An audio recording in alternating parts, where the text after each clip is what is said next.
Hello, it's been a very long time since it's just been me on the camera, and today I'm going to talk about a bit of a serious subject. I've been meaning to talk about this for a very long time, but just never have got round to it. And lots of my family and friends don't know about it either, and that is my anxiety diagnosis. So there is a trigger warning for this, of course. There is no mention of suicide or anything, thank God. I'm not suicidal and never have been, so I'm one of the lucky ones. I've also got a little script, which I hardly ever script things, or if I do a rough layout, but this is pretty much word for word what I'm going to say. For as long as I can remember, I've always felt anxious, been anxious in general. I didn't have a name for it, which I think is scary, just inherently scary.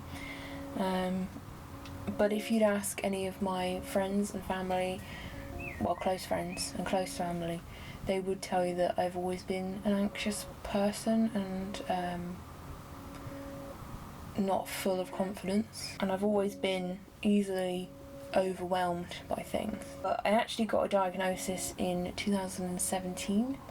It was the year after I'd finished college. I felt a lot better since I've been diagnosed. So the first panic attack I actually remember having, which I called meltdowns at the time because I didn't have any other word for it, they were always at school. I really struggled with school. I struggled to have a good attendance. I struggled to actually get through the school gates every day. Pretty much every day before school I'd work myself up into a bit of a frenzy and a panic attack that I now know they were panic attacks, and I'd start to make myself feel sick and shake lots and just cry loads, and my breathing would be all over the place, just standard panic attack stuff. Then I thought I was ill, so I'd always say I feel sick because of the anxiety, which is what I feel now before I'm about to have a panic attack or when there's something anxious that's coming up in my life. I always feel sick first and then I go into a panic attack. So I'd say, Mum, I feel sick, which wasn't a lie, and then because I'd work myself up and up more and more, I'd feel more sick and really did not want to go to school. And it was really frustrating for me because I didn't know, and I still don't know, why I hated school so much. Like, yeah, I was bullied through all of school, right from the beginning, right from primary school, right from the age of 4, all the way through. But I don't think that was the reason necessarily. I think it might have been because of just the number of people in one small area, or I don't know what it was. It might have been the pressure, especially in secondary school, when it gets to exams. It might have been the pressure of doing well. It was so frustrating because I knew it was taking a toll on relationships, like my family and my close friends, and I'm still surprised that I had as many friends as I did throughout school, because of how many times they saw me having panic attacks, or the amount of time they didn't see me in school because I wasn't in school. In the early 2000s, which is when I first started school, people didn't have the knowledge that they did now about mental health. Only people who were probably suicidal were considered to be suffering, I suppose, with poor mental health, and that's no one's fault. I didn't even know, so only psychologists really knew, and I never saw a psychologist. So my teachers, my family members, my friends were my age, so I didn't expect them to know anyway, didn't really know and didn't have a word for it and couldn't diagnose it and couldn't really help me because they didn't know what's going on. I didn't know what was going on, so I couldn't really explain it, and they just didn't see the signs. The worst point of my anxiety during school was when my attendance dipped down to under 60%, which is really quite crap. The lowest they'd let it go without intervention is probably 80, and they were starting to say if I could not get above 60 within the next, I don't know what time frame they gave, it was a long time ago, my parents could get a fine and they'd have to get other services involved. I don't quite know what that meant. I don't know if it was social services. That put more pressure on me to actually go to school. And anyone with anxiety or knows anything about anxiety, the higher the pressure, the easier you break. Fast forwarding to my exams when I was like 16. Somehow I got through it. But don't ask me how, because I have no idea. I really don't know, because you think any time, like I just said, the higher the pressure, the harder I fall. Something just clicked inside me and I just got through it. And I passed them all. Woo! Then after that came the best 2 years of my life, which I've made a video about, which is college.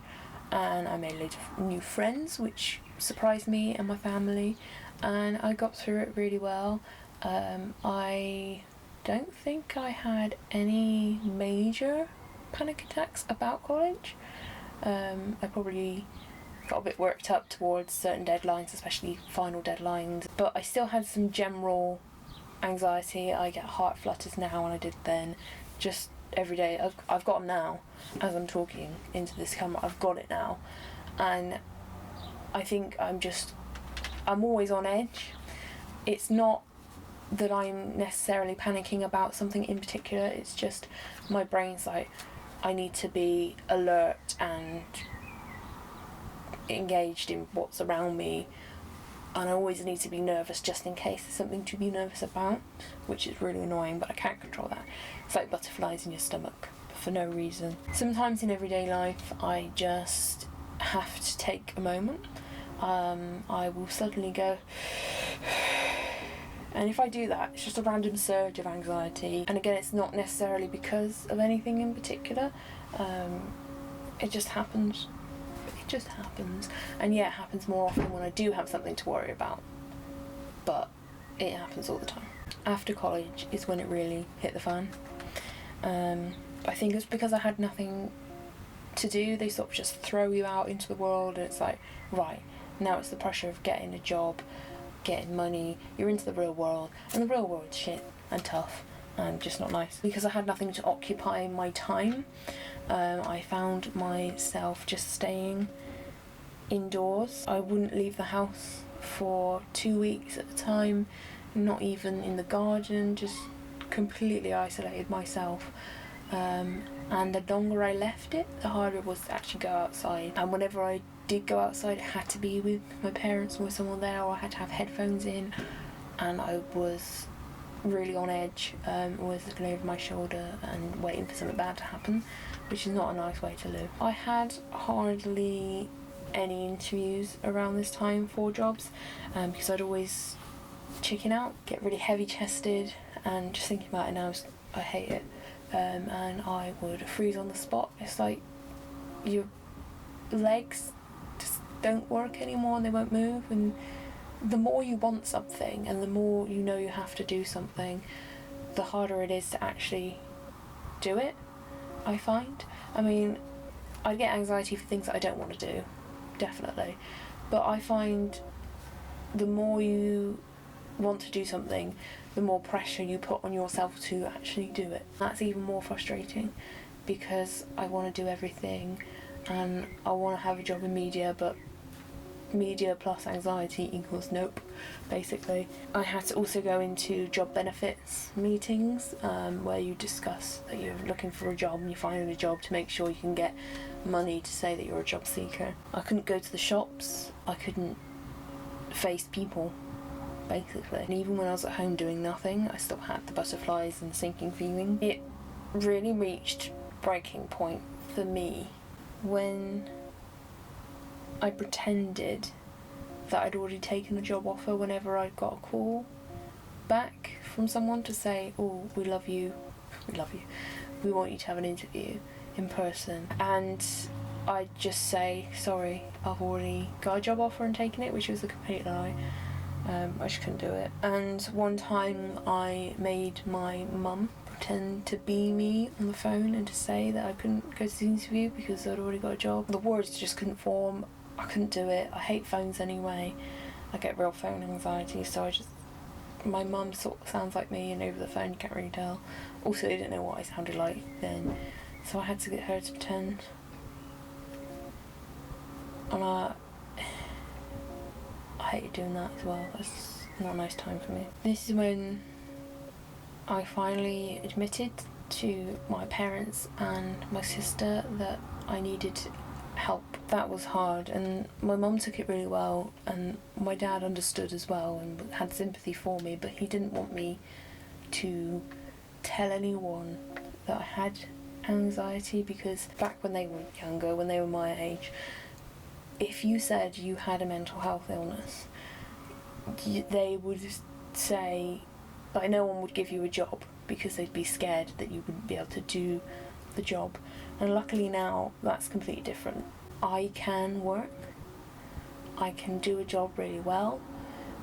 It just takes me a bit longer to get used to things and to move on to new tasks and to feel comfortable. Finally, after a few more breakdowns after that, I convinced my mum and my dad that I needed to go to the doctor and to the GP and just talk to them about what's up. And after talking through what makes me anxious and what I'm struggling to do, she offered me antidepressants, which I am now on. I'm still on. And she also put me on a list for therapy, which was a long waiting list. It was about 40 weeks estimated, and I can't remember how long it actually took, but it was similar to the 40 weeks they estimated, which is nearly a year. Antidepressants, they are not fun to take. Initially, for the first couple of weeks, you get all sorts of symptoms, and everyone gets different symptoms. I've written down the side effects I had here. I had uncontrollable shaking. I just was like this, and you can ask Danielle this, because when I was on the medication initially, we went out to a comedy night and I couldn't drink, and as I went up like this, it was even worse, so I couldn't drink without getting it all over me, which was scary and funny at the same time, I think, because I was with friends and they were just sort of like, what is your hand doing, Erin? So that made it a bit better. Restless leg syndrome for a few days. My leg couldn't stop bouncing up and down. I had shoulder twitches. It was a bit like Tourette's, and I was scared that I'd like formed a twitch, and that was never going to go away, but it did. I sort of kept going like this. Hair loss, big clumps of hair would come out. I shed anyway, but it was huge clumps of hair would come out, and luckily I've got really thick hair, so it didn't really make a difference. I had really heightened senses. It was like I was high. I've never been high, but I assume that's what it's like. My hair's all stood up on end and I felt a bit spaced out and weird, and that sort of came in waves. I slept way too much, which is fine because I sleep a lot anyway, for like 10 hours in a stretch, and then I'd have another nap a few hours later for another few hours. I would have really extreme highs and then really low lows with no explanation and no warning. But luckily for me, my sister had a lot of friends and people she knew who were on medication, and as well as the doctor warning me, she warned me that will happen for the first couple of weeks and then it should fade away. So for me, antidepressants work, which isn't the case for everyone. The impact anxiety has on my life, even after diagnosis, I lost 2 jobs because of anxiety. The first job I ever had, I got fired from because I had an anxiety attack. They then fired me for that because I had it in front of everyone else, and normally that would not be allowed. That would be against the Equality Act. Got it, there it is. But I was worried that they wouldn't give me a job if I didn't write that I had anxiety. And the way the question on the form was, do you have any health conditions that would affect you working here? And I didn't think anxiety would affect me working there, so I didn't put it down, and I should have. Please tell your employers all about your mental health. The other job I had to quit because of my anxiety. I'd worked there for a couple of days and I had a big old anxiety attack, and I just said to them, sorry, I'm having a panic attack. I told these people that I had anxiety in my interview, and they were really nice. They just left me alone in the staff room and they let me calm down a bit. It's not fair for them. I was a Christmas temp, so it was only going to get worse. It was in a toy shop, so it's only going to get busier and busier and busier towards Christmas and more pressure. So I thought, I'll quit now, because it's not fair on that company either. But you know, they could have someone a lot better than me to do the job that's not going to have anxiety attacks every day. And then in October 2017 I started volunteering at Cancer Research, and that's the job I'm at now. So they really understand that I take longer to do things and I'm not comfortable with certain things. I would tell them I don't think I can do that without having a panic attack, which will set me back and knock my confidence. I think volunteering is a good idea for anyone out there who has anxiety or is anxious. I think it's a great way to integrate into the workplace anyway, because there's less pressure. Since you're a volunteer, you're not a paid member of staff, you're just there to do what you're comfortable with doing, and sometimes that can lead to a job. I started volunteering and then 6 months in I got a paid job, only minimum wage, but I got the supervisor job, and I did nearly quit that job initially because it was so soon after my first job and I got fired. I've had a few anxiety attacks during volunteering, and my mum's had to come down and rescue me. Luckily, it's only a 15-minute walk from our house to my workplace. Therapy. I've had two types of therapy. I've had a group therapy and I've had a one-to-one therapy, both with CBT, which is cognitive behavioural therapy, which is basically going into those thoughts and dissecting them and working out that they're not actually rational and that it's all in your head, and, you know, picking it apart and looking at how likely something is to actually happen that's your fear, and realising that it probably won't, and even if it's not great, you're not going to die, or you're not going to be homeless, you're not going to lose whatever you're afraid of losing. The group therapy was the first therapy I had while I was waiting for one-to-one because of the 14-week wait.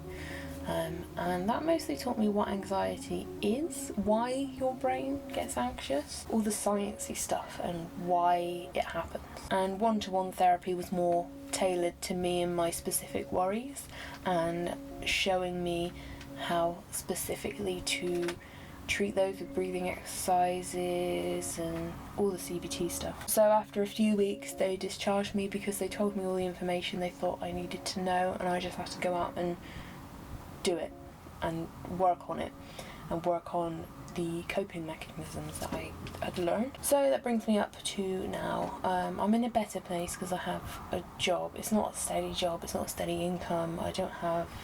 My life's not very steady, basically. And I still have heart palpitations, like I say, I'm having them right now.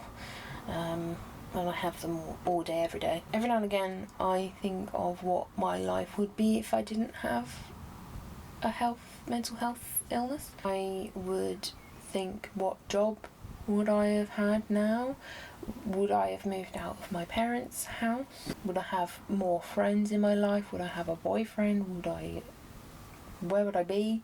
You know, would I be happy with my life? There's some things we can't help, and I can't help having a chemical imbalance in my brain and finding things more difficult and being slower at things, slower at progress. And hopefully one day I'll be able to be weaned off of my meds, and one day when I feel more comfortable I will be medication free. I will never not have anxiety, but it'll be more controlled, and I know how to control myself a bit more. I'm on a medium dose of medication at the moment. I'm on 100 milligrams once a day of sertraline. Just have to read the package proof. sertraline antidepressants. And I rely on medication, but lots of people do. And I don't think it should be a shameful thing to ask for help and to get help in the form of medication. And I know it's not for everyone, but for some people it works. For me it works. So as of recording this, we are still in the coronavirus pandemic, and that can be very scary for anyone, but for me, I haven't had a panic attack about it yet, but I do have a lot of worries right now. I'm going back to work soon, and I don't know how that's gonna take a toll on mental health. But I do want to say, I know this is a long video, I'm sorry to all of my friends and family who've had to witness me going through panic attacks. Thank you especially to my best friend Gemma, because she witnessed a lot of that, because we used to walk to school together, so she used to come around my house before school. I wanted to make this video earlier because the other day it was Mental Health Awareness Week. I thought I was going to cry, but I haven't. I'm not really a crier. My advice is, if you're feeling down, talk to people who are close to you, if you have any, and if you haven't and you are of age to go to the doctors yourself, there's nothing wrong with going to the doctors. Lots of doctors hear about it. They've got mental health nurses and specialists who will talk you through all of your options, and if you don't get the right option first in terms of treatment, then don't worry, there's plenty out there, and they don't all work for everyone. Sorry to my friends and family as well who I haven't told that I have anxiety. It's nothing personal, it's just that I wanted to tell only a few people, because it feels like I'm burdening people with my own issues when people have their issues too. Sorry about that long video. Thank you for watching. Hope you're all doing well during the pandemic as well, and see you soon. Bye.